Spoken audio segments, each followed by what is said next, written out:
The house was quiet, too quiet. The kind of silence that presses against you, making every creak of the floorboards sound louder, every breath heavier. I stood in the living room, frozen, the air around me thick with tension. It felt like time itself had stopped, trapping me in this moment I couldn't escape. Adrien, my stepson, stood just a few feet away. His gaze was locked on me, and I could see a mixture of emotions flickering across his face: shock, confusion, and something else, something I couldn't quite name, but didn't want to acknowledge. I had just stepped out of the bathroom, a thin towel wrapped loosely around me, still damp from the shower. My heart pounded so loudly I was sure he could hear it. "Adrien," I managed to whisper, my voice trembling. My hands clutched the edges of the towel as though it could shield me from whatever was unfolding. His reaction was delayed. His wide eyes stayed fixed on me, lingering too long. Then finally he stammered, I'm sorry.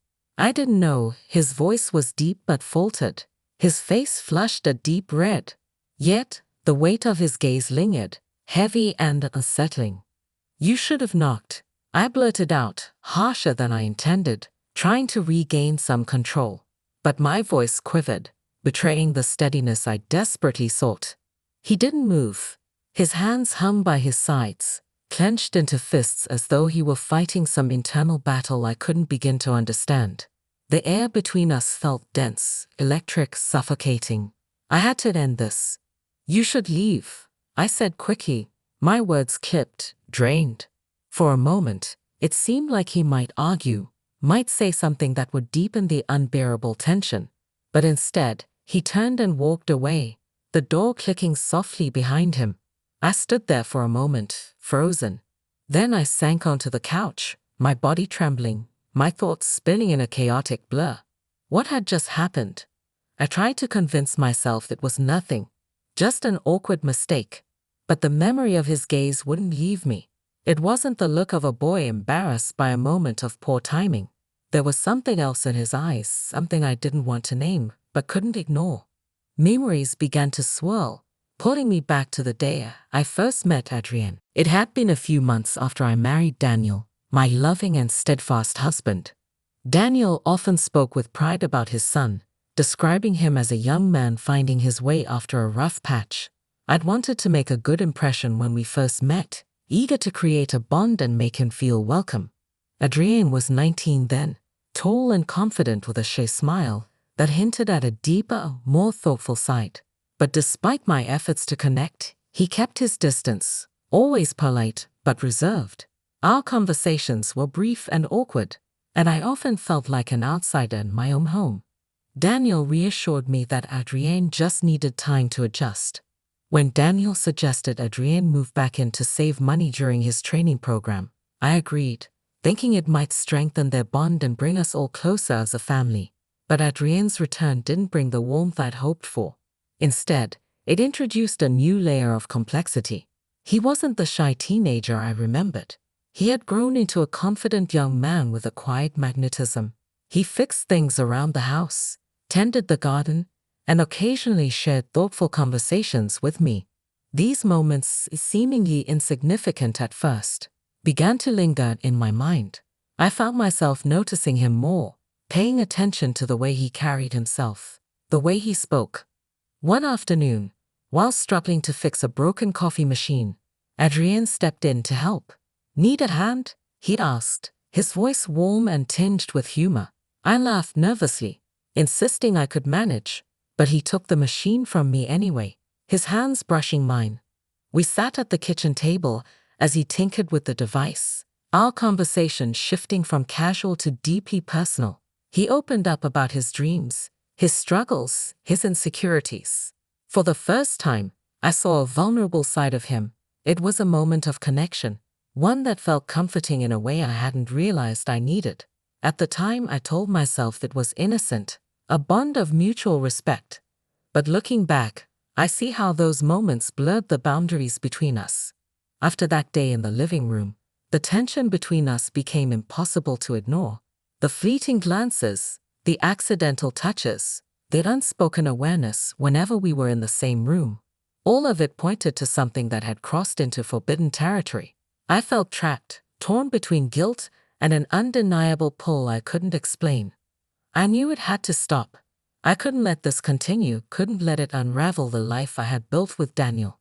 One morning, I found the courage to confront Adrien. He walked into the kitchen, and our eyes met briefly before I broke the silence. "We need to talk," I said softly, my voice trembling but firm. He sat down across from me, the space between us feeling both close and impossibly distant.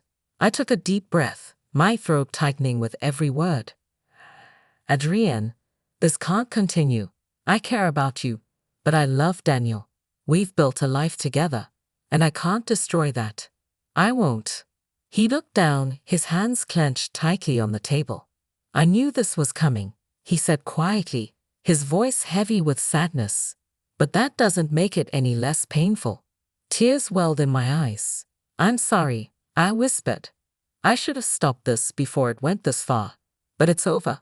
We can't keep doing this. It's not right." Adrien nodded after a long silence, his shoulders slumping under the weight of my words. "I'll leave," he said finally, his voice firm despite the sorrow etched in his face. "It's the best thing for everyone." My heart shattered as I watched him walk out of the house. The door closed softly behind him, and the silence that followed was deafening. I sat there, tears streaming down my face, feeling the full weight of what had just happened. Yet, amidst the pain, there was also a sense of relief. As hard as it was, I knew I had made the right choice. In the days that followed, I focused on rebuilding my relationship with Daniel. I poured my energy into cherishing the love we had, rediscovering the small moments that made our life together meaningful. I realized that love isn't just about passion or fleeting emotions. It's about choices, about commitment, about standing by the promises you've made. Adrien left. Here's the extended story in simple English, continuing from where the previous part left off. After Adrien left, the house became even quieter. Everything felt different, as if that moment had left a shadow in every corner. I spent the rest of the day feeling restless.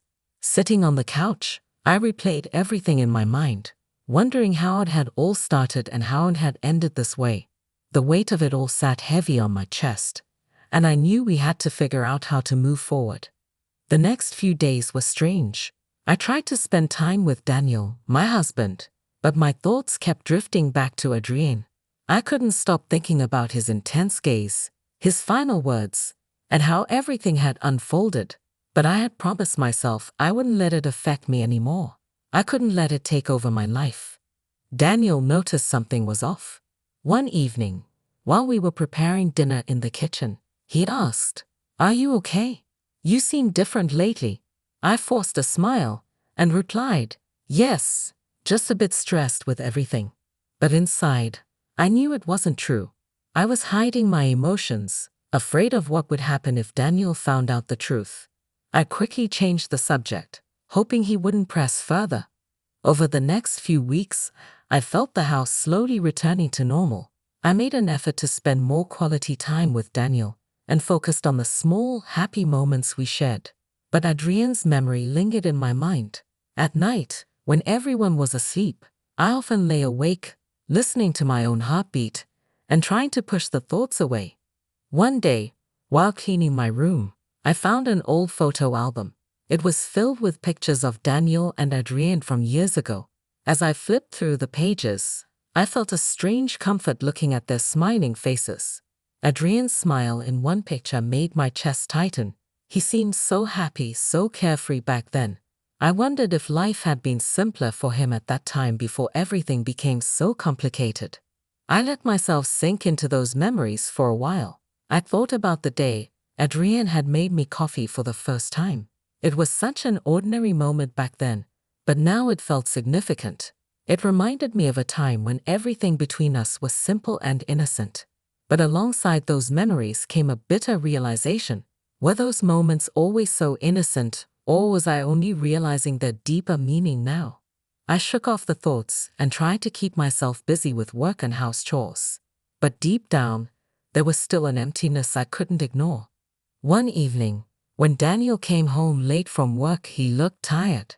I had dinner ready, and we sat at the dining table together. As we ate, I could sense he wanted to say something. "You know, Adrien sent me a letter," Daniel said with a small smile. My heart skipped a beat. "A letter? What did he say?" I asked, trying to keep my voice calm. "Just that he's doing well and thinking of us. He mentioned he's trying to start fresh, building a better life for himself," Daniel said, pride shining in his eyes. I forced a smile and replied, "That's good to hear." But inside, I felt a strange mix of emotions. I was genuinely happy that Adrien was trying to move forward, but hearing about him brought back all the memories I was trying so hard to forget. As months passed, life settled into a new routine. I stayed focused on strengthening my relationship with Daniel. We spent more time together, rediscovering the joy in the little things. I reminded myself that my marriage was the most important part of my life and that I needed to cherish it. But one night, I had a strange dream. In the dream, Adrien and I were standing in a foggy, unclear place. He was trying to say something to me, but I couldn't hear his words. When I woke up, my heart felt heavy. The dream left me unsettled, like a reminder that the past wasn't so easy to bury. I tried to forget about it, but the dream stayed with me. It kept creeping into my thoughts during the quiet moments. I wondered if it was my guilt haunting me or just my mind replaying everything that had happened.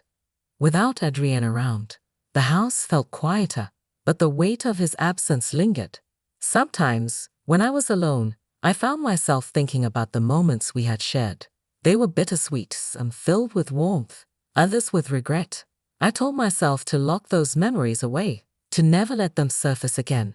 One day, as I sat in the garden, watching the sunlight filter through the trees, I realized something. Peace isn't something you find, it's something you create. The mistakes of the past will always follow you, but it's your responsibility to learn from them and move forward. I began to look at my life differently. I appreciated the time I spent with Daniel, the laughter we shared, and the quiet moments we enjoyed together. I understood that love isn't just about emotions, it's about decisions. It's about choosing to stay, to fight for what matters, and to honor the commitments you've made. Adrien's memory stayed with me, but it became less of a burden and more of a lesson. He taught me that some boundaries in life should never be crossed. These boundaries don't just protect us, they protect the people we care about. Life showed me that even in the face of difficult choices, we can find a way forward. The path isn't always easy, but it's the right one.